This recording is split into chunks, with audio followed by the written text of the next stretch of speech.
Nakahinga rin tayo. Ayan. So, relax na si Sir. Si Teacher Ronnie lang po ang kasunod. Stress management.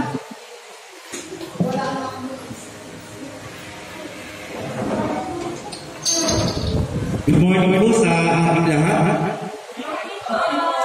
So ngayon po ang ating pag-usapan ay patungkol po sa stress management.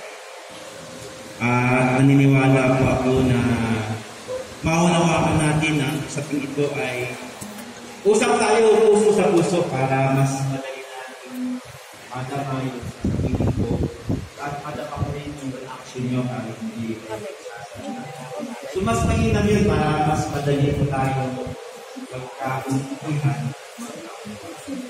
Ano po? So mas naniniwala na hindi po mawalaan ang pag-usap ay puso sa puso. Okay? So, tanggalin natin muna yung tanggalin muna na lahat ng kaisipan natin, yung lahat na nandiyan ang stock para mas hindi tayo nagwa-wonder sa ating isip. So, muna natin kasi 30 minutes na yung bigay sa akin, napaka-stressful na oras kakabulin. So, sige, pag-usapan po natin ang ating task, ang task sa mga ito. Una po ay, ano ba ang stress? The only person without stress is a dead person. Ang tao na po na wala stress, patay. Ibig sabihin, stress is a normal norm ng ating buhay. Sabihin, nandiyan talaga siya. Kaya lang, nagkakaproblema, hindi nagiging normal ang buhay pag hindi natin kaya i-protect ang stress situation sa ating buhay na nangyayari. Pangalawa, what is stress? Stress is the body's response to any physical or emotional changes in life. Kapag meron na pong stress, sabihin, na-affectuhan yung ating katawan, nag-react yung ating katawan. So, nagbabago siya. Yung ating mood, halimbawa, kung masaya man yung balita sa atin, masaya yung reaction.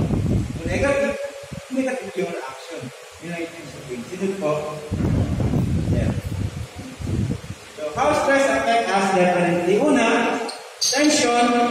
May tension, may anxiety, may worry, may takot. Mababay kung ano pa nakaka-affect sa ating pagkatakot.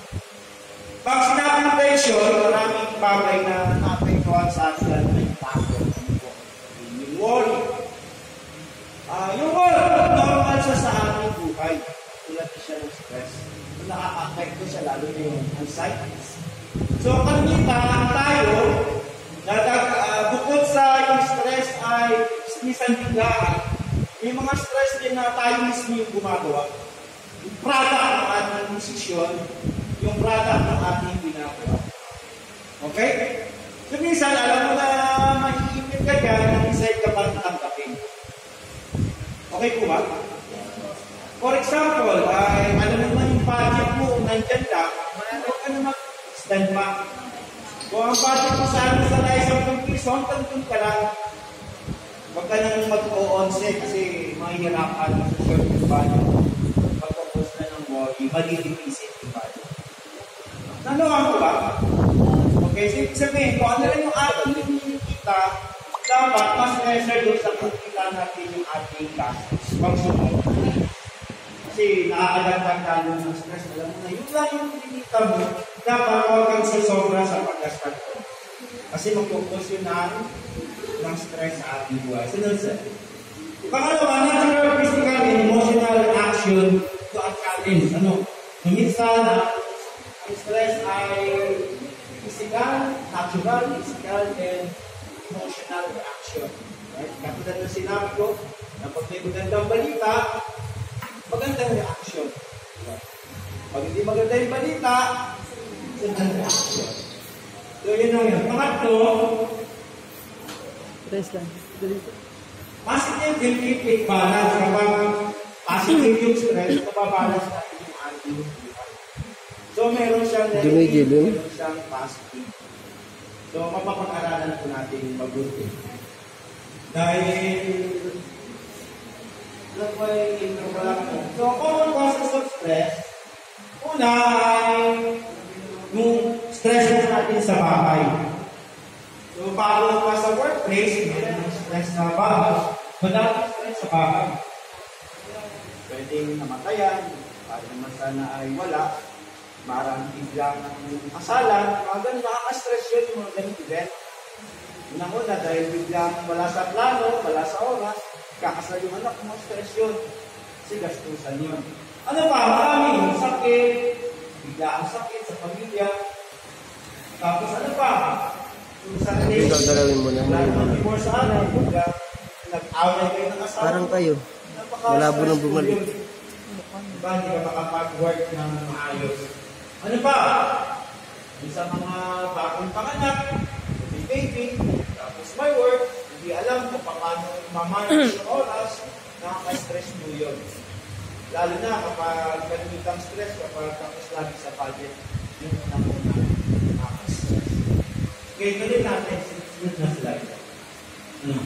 Ano pa? Sa work, to meet out the demands of the job, that not ang dami ng task na pinibigay sa atin, gawa tayo ng modules, print tayo ng modules, isa pinaabot tayo ng umaga, kakaprint ng modules, gusto mo mag-print ng modules, available yung printer, at available yung typewriting. expression. So, diba? Tapos, like my team. Diba? So, express that storm, diba? Gagawa ka kayo ng paraan para matapos yung module mo, makakumpis yung module mo, mag-distribute mo yung module mo.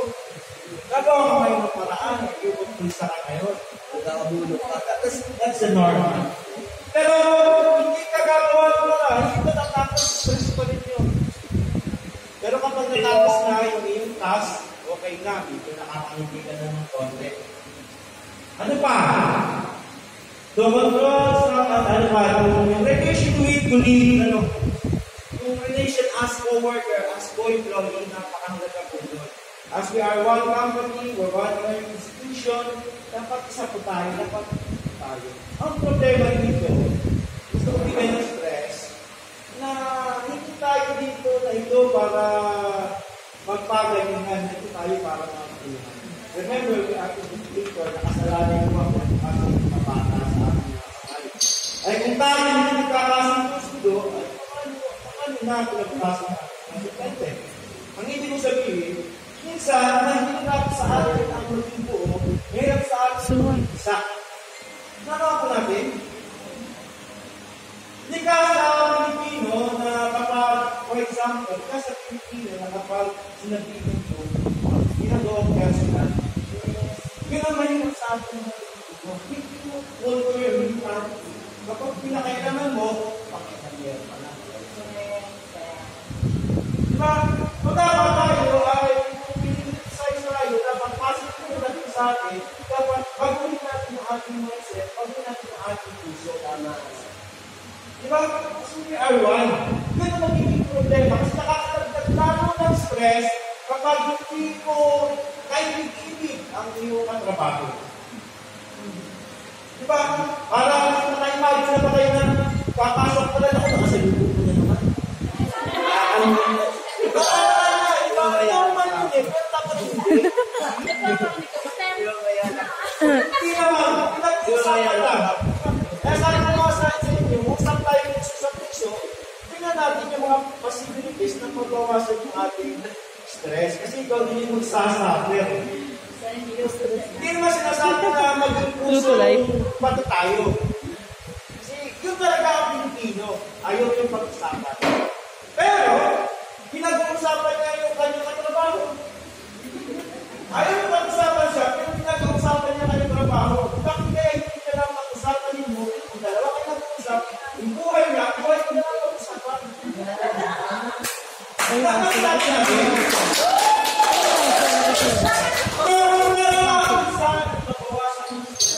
Kasi, alam mo yung tamang nala, may usap ko na lang. Hindi po ba? May sinyamaan ba? So, yung reality, totoo po nangyayari sa atin. Hindi ko sinasabi ito para patamaan ng sila. Kaya sabi ko, usap tayo puso. Gawa niyo po, maintindihan ko reaction mo. Para tayo maging masaya sa ating trabaho. Okay? Speak tayo.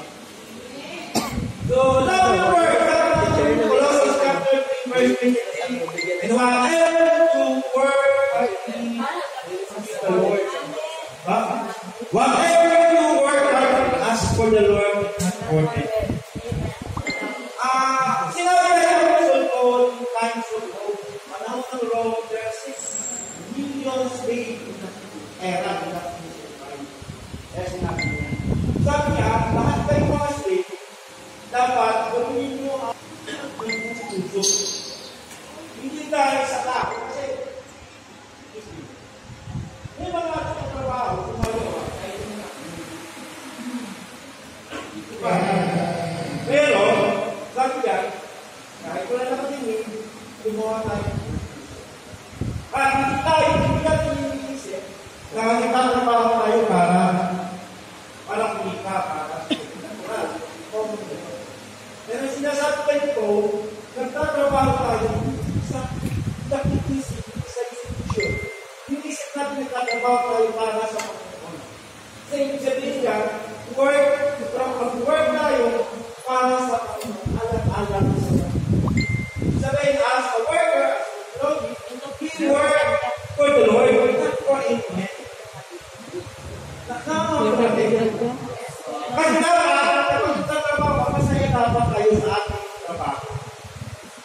enjoy mo yung trabaho. Kasi kawawa ka naman, na hindi mo na enjoy yung trabaho. So, wala ka ng kaligayan sa buhay. Stress mo na enjoy. Tapos ka sa enjoy your work. Love your work. Kahit saan ka mga bata, abay, wala ka naman ang mag-doon. Stress kami. Gagawa ko na rin para sa sarili. Yung talaga ko bata, ang hindi na mo natin. Kaya ikaw ang nagulo, ikaw ang advice na gagawa. Kahit jamap yun sa kapakan, kahit jamap yun sa video, kahit jamap yun sa gagawa, gagawa ko na pala ay mapasok sa mga matinawa ko sa kapakan. Bakit ang gagawin natin? Alright, tama po na. Ito, samahalin po natin ang ating trabaho. And i-enjoy po natin ang ating work para hindi naman dumami yung case ng ating mga kapatid. Ito ba? Next slide, sir. Yan. So, common causes of stress. Pangatlo, negative self-talk. Ano? Ito laging negative. Mamaya ma'am, gagawin na lang natin siyang picture. Tapos send ko na lang sa inyo. Diba, yung mga negative thoughts na pinapasok, wala akong magiging magandang buhay yung ating isipin. Naku, mga masahe.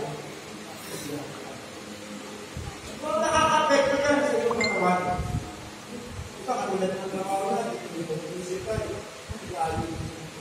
lalakad ka. So, kung ipapasok ka, magkaiba ka, at na-experience natin, kung katulad ito, nakahari sa iyong laban pa ito, yung product na lang yung ating bago sa tayo. Isa ka, magkakalitano, sa ito, huwag naman tayo yung kung tayo yung nadala, kasi part 10 na tumasin lang sa ginagawa, isang product sa iyong pag-ibig yung trabaho. Kasi normal na sa ating makikita. Sunod siya. Mind traps, unrealistic expectation, taking place personality, all of nothing thinking, exaggeration, rigid thinking. Ano? So, minsan, namatatap tayo sa mga traps sa problem ng ating expectation, hindi namin yung ating expectation. Minsan naman, masyado tayo exaggerated yung ating span. Halimbawa, hindi namin yung ina-expect yung kasama niya. Kaya ito lang sa kasawa, hindi na kasawa, sasabihin na, ay asawa ko ay hindi gabi. Kung hindi ka nakakad na bigay ng dadaw na, ano? Sabihin niya, panagad na tulang sa ginagawa. Minecraft, paging kahit sa trabaho natin, Minecraft po yun, nakakadagdag yung stress sa akin. Dapat hindi tayo gano'n. Kasi dapat, lalo na sa asawa, pag-share ka lang, asawa ko, magtitiwala ka sa kanya kung kanyang ginagawa. Minsan kasi yung malaking factor ay yung relationship as well, may relation as sila ay nagtigan. Minsan ano, kaya nag-aaway yung nagtagdag stress sa akin. Meron mga negative sa kanyang kaisipan. Dapat tayo ay laging pasok sa libo sa ating kaisipan. Sa ating nasigan, ba? Di ba, hindi niya tama tututo ito. Pero ang Panginoon sa sisito mo. Nung makita niya si Pedro, sabi niya, Pedro, balang araw, ikaw yung magiging Simon, ikaw magiging Cephas, ikaw magiging bato. Ibig sabihin, ikaw yung magiging magmamatagumpayan. Pero hindi yan. Isa ka na sa akin, sa aking mga bata, ay yung istorya, hindi mo pinan niya yun yung kanyang kalagayan. Kaya bilang teacher sa ating kamay, yung mga sa mga ulay. At palang araw, yun yung ating tinatawag na ayamanan. Kung sila ay lumalang, isa sa kanilang pamumuno. Hindi lamang kasama yung binigyan natin ng alaman, ipahagin naman natin yung ating attitude, yung ating pag-aaral, yung ating prinsipyo. Ano po ba? Teacher, hindi lang tayo nagpapahagin ng kasama yung ating buhay, buong attitude natin. Kung ano meron tayo, bigay para sa Pilipinas. Diba? Amen! Yung pangalawa, panglima, some other causes of stress ay somebody misunderstand. Naranasan ko ba wala nakakatawa sa iyo kahit mahirap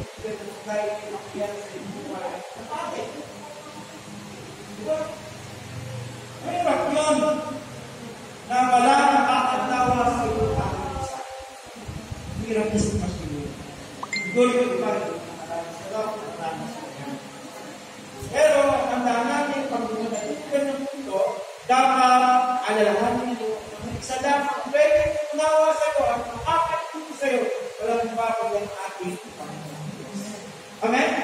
Ang ating natin. Lamaan ka! Okay. Pangalawa, set up your position in society. Sa trabaho, problema ka, issue.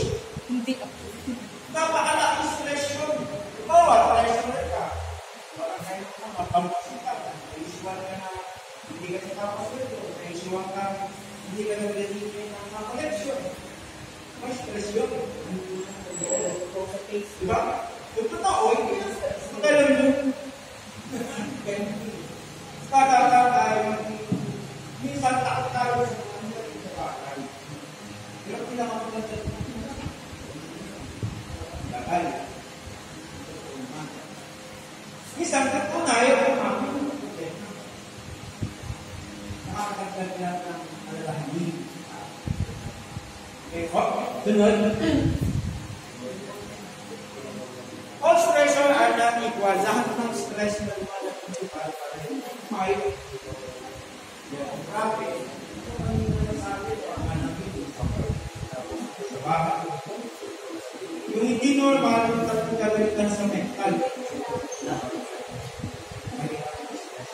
So, tingnan natin ang pagpapang kasi yung stressor. Next slide. Yan. So, the third sign of stress, physical sign of stress, emotional sign of stress, behavioral signs of stress. Tingnan natin yung physical signs of stress. Next slide. Low energy, wala ka nang mahina ka na, wala ka ng lakas, sakit ang ulo mo, sama ka ang mo, nagsusuka ka, sakit ang dikit mo, hindi ka makatulog.